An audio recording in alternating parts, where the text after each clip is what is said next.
I have had artist studios in the past. Nothing has been this aesthetically inspiring and appealing. I love this arch. Like basically this window is this is like the Pantheon, right? That's the church that you know. And then this massive window with all the light. I think this is just a hidden gem. This makes me immediately happy. I have plenty of space to come in here and stretch and be messy and spill things. And I love it here. It makes me so happy.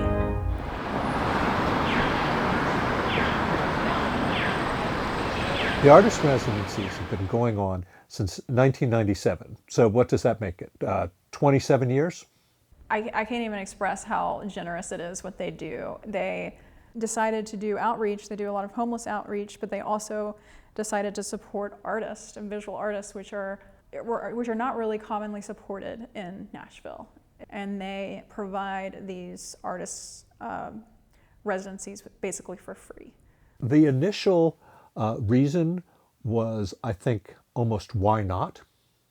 It was one of our valued young members wants to do it. A lot of it was about being attractive to a young group of Christians. The churches like ours tend to skew old, and with that, we started skewing young. The art is the DNA of the church, and the church is the DNA of Nashville. Just from an art and architecture standpoint, you know, the same architect that did the state capitol did the main sanctuary here. So there's, you know, a lot of through lines that if you're wanting to activate that underground, you know, like whatever the current that has been here creatively for hundreds of years, you're going to do that in a place like this. Yeah. We have two buildings. The older section where the sanctuary is, we call it Strickland Building because William Strickland designed it, and the back building was designed by an architect named Hibbs, and I'm not going to remember his first and middle name. And that building was built through 1917 through 1919. The building went derelict.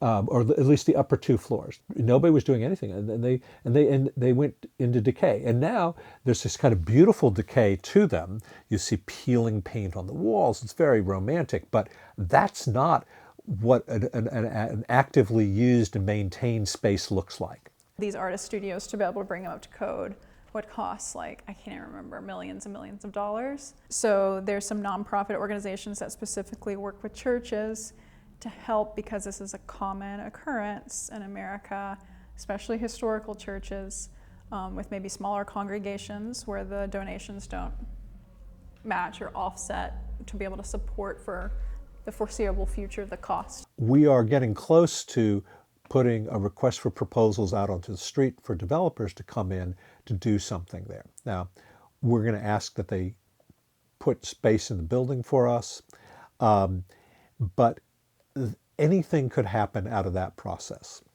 You know, anybody who's looked around Nashville in terms of development can see what kinds of things might happen. I think in a city like Nashville, obviously the real estate arbitrage that's happening is massive, you know, like space that once was really affordable, for instance, over at Wedgwood, Houston. You know, everywhere that the Soho House is there used to be art studios over there. So actually some of our artists here are kind of expats of the Wedgwood, Houston area. We don't know what's going to happen with that building. We don't know if it will be renovated. We do not know if it will be knocked down. I mean, that's a distinct possibility that the only economically viable thing to do with it is to tear it down and build new space there. I hope that Downtown Presbyterian Church can find its way to what its meaningful mission is in the coming decades. I would like to see that Downtown Presbyterian Church in that space be a very vibrant hub of activity. I'm very open-minded about what that activity is.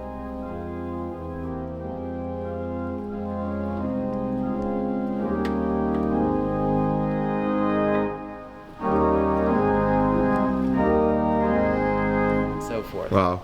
Thank you very much.